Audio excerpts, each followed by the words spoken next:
This is a system we started working with in 2006, and they wanted to make the business case to get additional funding from the legislature. But we not only asked for more money, but what they asked for is a different mix of money.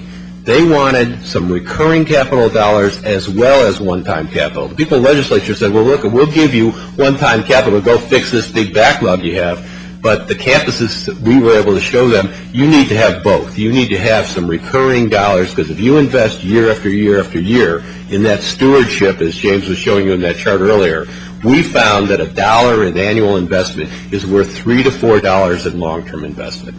It's that old commercial, pay me now or pay me later. If you wait, it's going to cost you. You can always catch up if you don't keep up, but it's going to cost you more.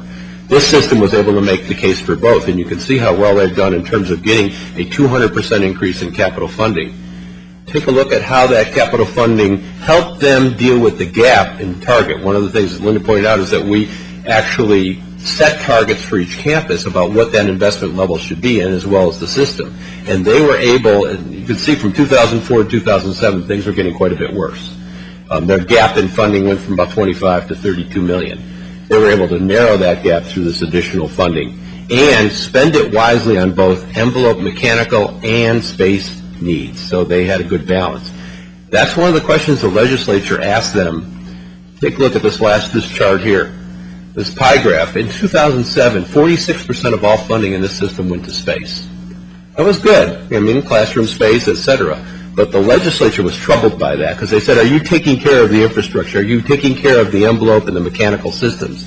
By adding funding, by 2009, they were able to create a very balanced portfolio of spending.